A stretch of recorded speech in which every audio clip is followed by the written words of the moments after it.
Hello, everyone. My name is Chris Titley, and welcome to the FinTech Australia podcast. The FinTech Australia podcast takes listeners on a deep dive across the fintech industry in Australia, focusing on the challenges, opportunities, and big stories our community faces.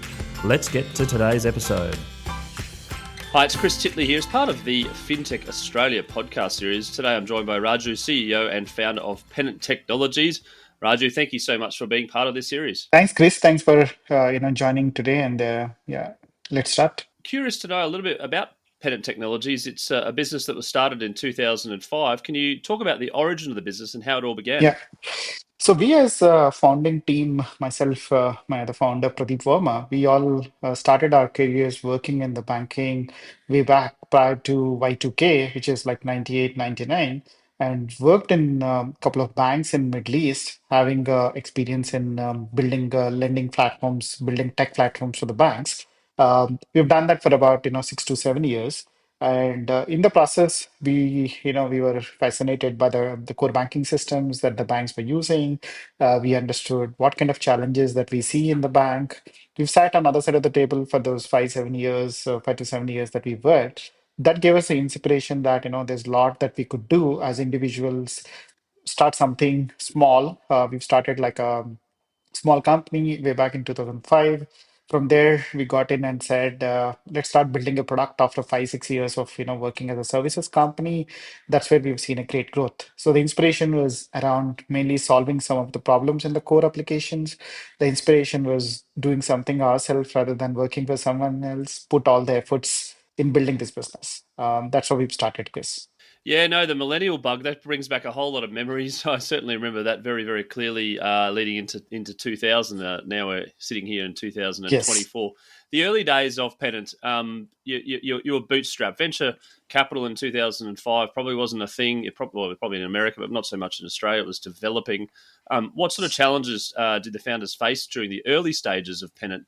And I suppose, how do those expectations shape the company's Yeah. direction? So I think the early stages of Pennant, it wasn't challenging for us because we were always, busy with the work. As we started, we had lots of work from our past employers. We've got projects. So we never had a problem saying that, we need a funding, we need to be, having this cash flows. So that cash flows was never a problem. So the challenge was when we got into from services, when we wanted to, flip the entire journey, get into a product, development.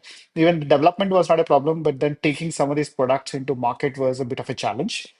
Primarily, the banks were ready to take a lot of service offerings. The banks were ready to try smaller products like a mobile banking or a small component of the bank. They are ready to work with smaller companies.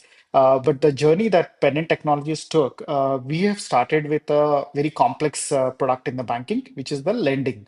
And then in the lending, again, the journey that we took was building a core lending platform, which is called Pennant's Lending Factory, which one of the biggest challenge that we had was taking this large product and going to a bank and saying that we're going to solve your some of lending problems, and this is our core lending platform.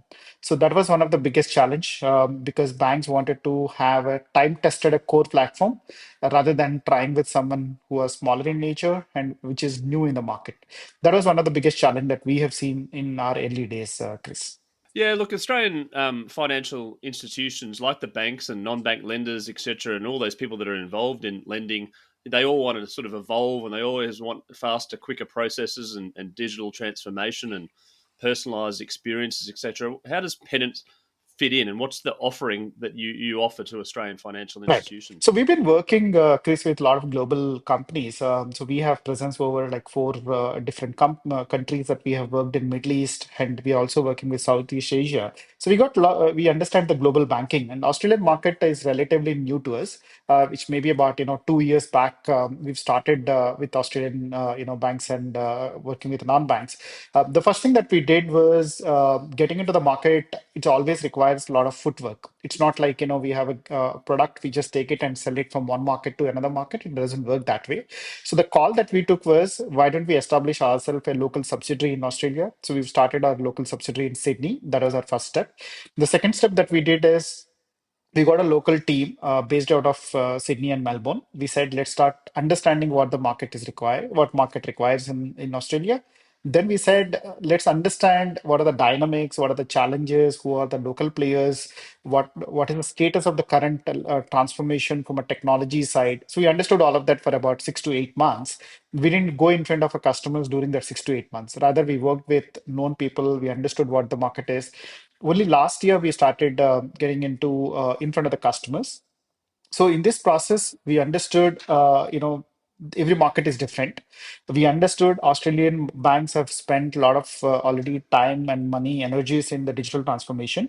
But what we have seen, a big requirement is that there is still a lot of, growth for doing in the core platforms. While the banks have already invested in their digital onboarding, banks have invested in mobile banking, banks have done a lot of those aspects, but the core platforms, we still see there is a lot of legacy, or still there is a mainframes that we talked about some time back, the Y2K.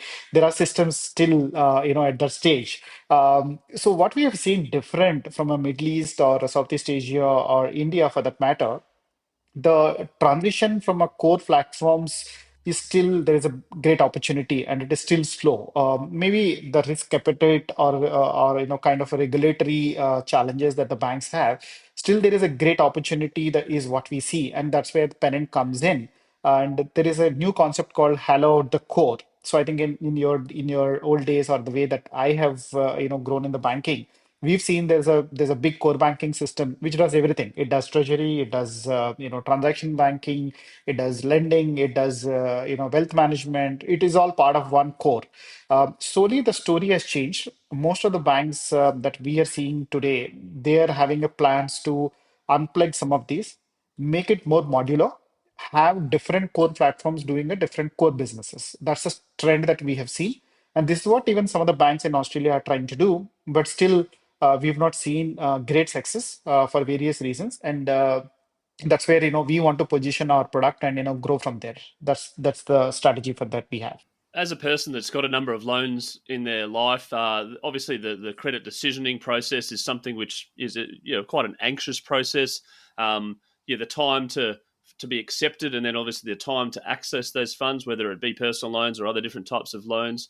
What's different about Pennant's offering, I suppose, where when it comes to speed and So delivery? there are two aspects in the any lending journey that we see. There's a journey for a customer to come to a bank, apply for a loan, get cash into the bank account. That's what we call it as a time to yes, right? From a time to yes perspective, in Australian market that we have seen, already they're in advanced stage. What we've compared with any other market, they're in advanced stage because there is right data points are available for decision making. There are already credit engines that have been well established, and the time to yes, I don't see a big problem. And there are maybe still banks doing a paperwork, but majority of the banks we see they do have platforms in place. And the good part that we have seen, there are a lot of local companies who have already built such solutions for the banks, and then we seeing a large growth there. But what we don't see, happening is that so the banks still offer standard products to the consumers rather than giving them a customizable kind of a product. So what we mean by customization is giving a standard mortgage is fine. Can we offer a mortgage which is like a step up financing? So as their financial capability repay grows, can they plan their repayment schedules in a flexible way so that my repayment obligations can grow as my salary grows? Can we offer some kind of a flexibility to a small business owner wherein there is a flexibility for them to choose how can they structure their cash flows based on the monthly receivables that they have? Or let's say there's a Christmas season. Every Christmas season, I would like to pay higher EMI because or installment amount so that I have my cash flows aligned to my repayment schedules. So there's a lot of flexibility requirements that customers should be offered. So while the time to S is great, where we come in is offering that kind of a flexibility to the end customers and offering this digitally, which means that you as customer, you can go to the bank and customize this offering digitally on a mobile banking or an internet banking, see how my end product is going to look like, and then choose between the options that can be provided on the internet banking at the customer fingertips, not at a the brokerage or a brokerage outlet or some kind of a middleman, because we see the one different thing between Australia and other market is that Australian market is more driven based on the brokerage firms, right? So that's where you get your offering done. So but then the banks want to take some part of that brokerage business into a digital servicing channel. That's where we can help banks to offer a very flexible things on the digital interface. That's one. The second is that so when the time to yes is done, what we see time to service. So let's say Chris as a customer, so there is you have taken a loan 5 years back. Now there are things that have changed at your end. You would like to either do additional payment or you would like to come back and restructure some of your obligations for various reasons. So can you basically simulate some of these aspects digitally on your phone or internet banking rather than you physically walking into a brokerage firm or walking into a bank, and then see how it is going to impact your future cash flows. And then once you're convinced, going to a bank and applying for this digitally and getting this done in few hours rather than waiting for a few days to see how it is going to be impacting. So this is where we come in as a product lending factory. We can help banks and non-banks to offer this kind of servicing. And this is what we were able to do it in a couple of regions that we've been operating. Yeah, no, I mean all that is fantastic innovation from your behalf, and I suppose banks and innovation sometimes don't go hand in hand, particularly the larger ones. How is Pennant really sort of accelerating that innovation? Also telling them, hey, there's a bit of an opportunity for you guys to capture some market here, and it's going to be quite Right. profitable. Yeah. So two ways we are doing that, Chris. One is that working with a very large banking firms, it's always challenging. So what we do is that we are building our own partnerships and partner ecosystems within Australia. So while working with a large global SIs, working with a couple of local SIs. So the way that we are looking at is that instead of we going directly approaching some of these large organizations, we work with the partners so that the partners are able to take our narrative, partners are able to take our solution, and they already know local nuances, they already know the local regulation, they also know what it takes for them to make this entire product up and running. So that's one approach that we are taking. The second approach that we are taking is we're also working with a lot of non-banks and tier two, tier threes. That's where we see that their decision making would be much faster. And then they also want to increase their loan book size. They also want to create additional product offerings. Today, someone is doing a mortgage for a salaried customers, but they want to do a mortgage product for a SME or MSME customers or a small and medium enterprises.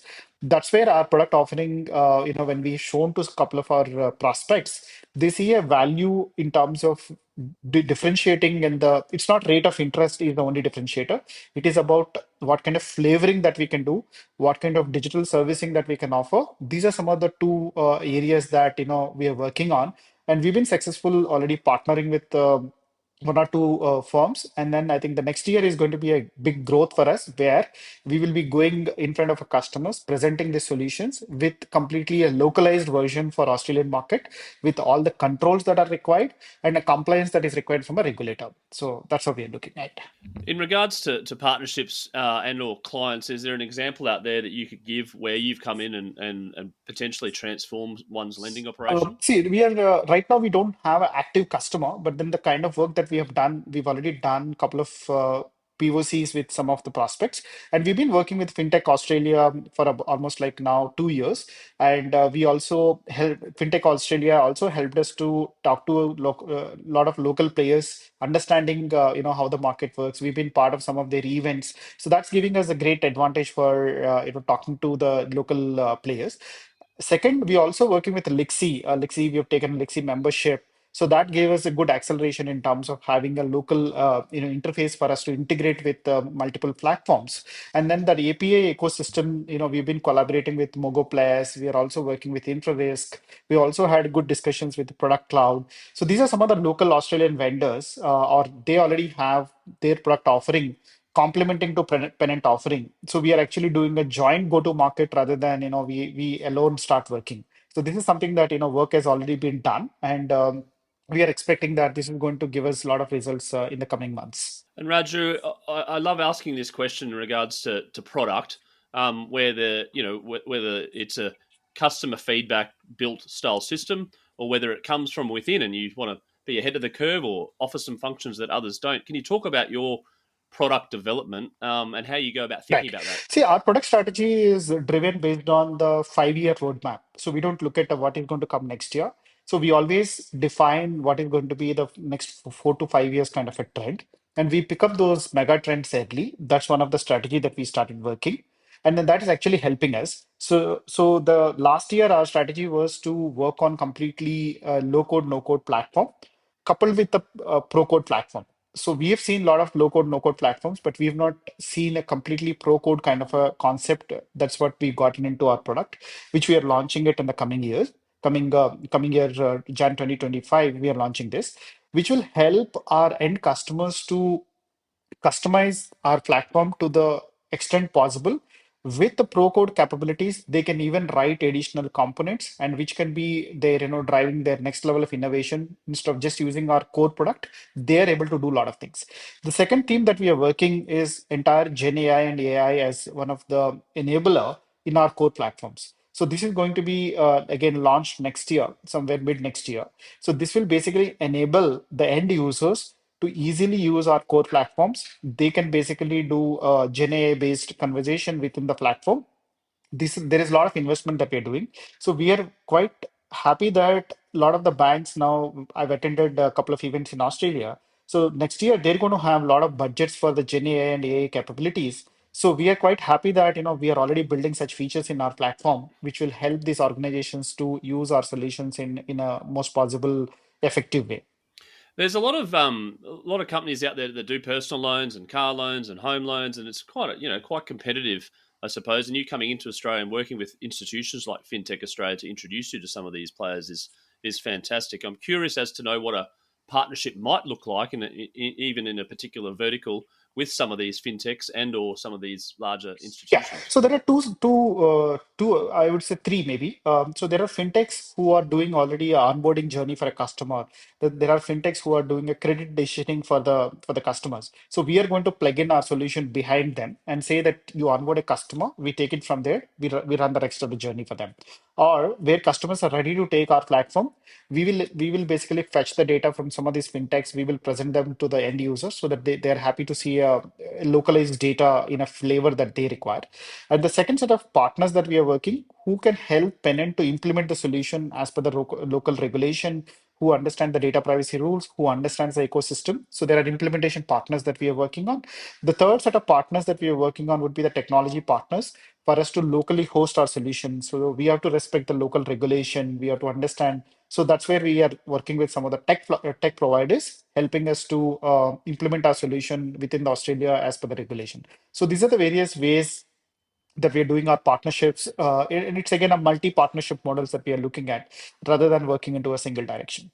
And before we get on to 2025, which you mentioned around the product, I'm curious as to know what some of a takeaway that people should think about Pennant Technologies when it comes to Australian financial institutions, how you plug in, what you're doing in the market, and your commitment to Yeah. the region. So from a maybe I'll take the last point first because this is very important when any bank makes the decision. It's not one day decision or it is not going to be a 6 months decision.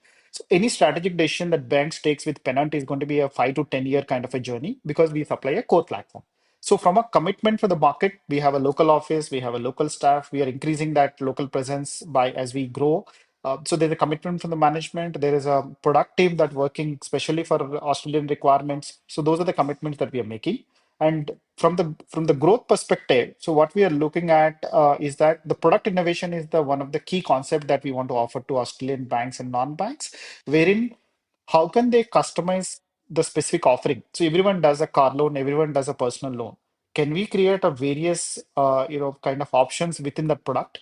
And how fast that I can launch that product offering and how can still be make it compliant to the local regulation. So that's something that product innovation and time to launch the new offering is the key theme that we are working.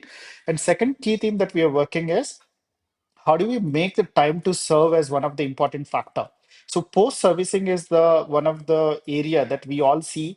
So whenever we want to take buy a product or take a service, It is very quick. People will just jump in and give you in next 10 seconds, they will activate the service. But whenever you have a problem with that service, you are put onto a call center or you're asked to come to a bank or a physical branch. So that's where we want to help. The time to serve digitally is something that we are making it as one of the key theme in our product offering.